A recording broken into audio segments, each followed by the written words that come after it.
Hi friends, ரயில்களில் EQ எனப்படும் emergency quota விண்ணப்பங்களை இனி ரயிலில் புறப்படுறதுக்கு ஒரு நாளைக்கு முன்னாடியே தாக்கல் செய்ய வேணும் அப்படின்ட்டு ரயில்வே துறை அறிவிச்சிருக்காங்க. ட்ரெயின் ரிசர்வேஷன் சார்ட் ப்ரிப்பரேஷன் பார்த்தீங்கன்னா 4 மணி நேரத்துக்கு முன்னாடியே நம்மளுக்கு வெளியிட்டுருவாங்க. ஆனால் இப்போல்லாம் பார்த்தீங்கன்னா 8 மணி நேரத்துக்கு முன்பாகவே வெளியிட்டுருக்காங்க.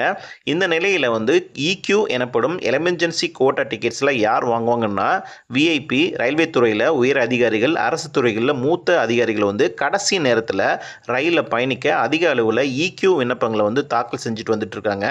இதனால் 8 மணி நேரத்துக்கு முன்பாக முன்பதிவு ரிசர்வேஷன் சார்ட்ஸ் தயாரிக்கிறதுல ரயில்வே துறை ரொம்பவே சிரமப்பட்டு இருக்காங்க. இதனால் இக்யூ டிக்கெட் பெற விருப்பம் உள்ளவங்க என்ன செய்யணும்னா ஒரு நாளைக்கு முன்பாகவே அதற்கான விண்ணப்பத்தை தாக்கல் செய்ய வேணும் அப்படின்ட்டு ரயில்வே நிர்வாகம் சொல்லியிருக்காங்க. நள்ளிரவு 12 மணியிலிருந்து மதியம் 2 மணிக்கு புறப்படும் ரயில்கள் இக்யூ டிக்கெட் பெறுவதற்கான விண்ணப்பம் பார்த்தீங்கன்னா முந்தைய நாள் 12 மணிக்குள்ளே தாக்கல் செய்யணும். அதே போல் 2:01 மணியிலிருந்து நள்ளிரவு 11:51 வரைக்கும் புறப்படும் ரயில்களுக்கு பார்த்தீங்கன்னா இக்யூ டிக்கெட் பெறுவதற்கு விண்ணப்பம் முந்தைய நாள் 4 மணிக்குள்ளே சேரணுங்க. இனி எமர்ஜென்சி கோட்டாவில் டிக்கெட் பெறுவவங்க சேம் டே ட்ரெயின் கிளம்புறதுக்கு அன்னைக்கு நம்ம விண்ணப்பம் செய்ய முடியாது. இதில் மாற்றம் கொண்டு வந்துட்டாங்க. ப்ரீவியஸ் டே முன்னாடி டேயில் தான் நம்ம டிக்கெட் வாங்குறதுக்கான விண்ணப்பம் கொடுக்கணும்.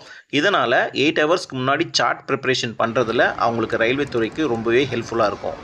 கூடுதல் பெட்டிகள் நிரந்தரமாக 2 ட்ரெயின்களை இணைக்க போகிறாங்க. சென்ட்ரல் ஆந்திரா விஜயவாடா பினாகினி எக்ஸ்பிரஸில் ஜூலை 26ஆம் தேதி முதல் 2 மார்க்கத்திலையும் 3rd ஏசி ஒரு பெட்டியும், மன்னார்குடி டு ஆந்திரா மாநிலம் திருப்பதி எக்ஸ்பிரஸ் 27ஆம் தேதி முதல் 27/7/2025 முதல் 1st ஏசி ஒரு பெட்டியும், ஸ்லீப்பரில் 3 பெட்டியும் நிரந்தரமாக இணைக்க போகிறாங்க.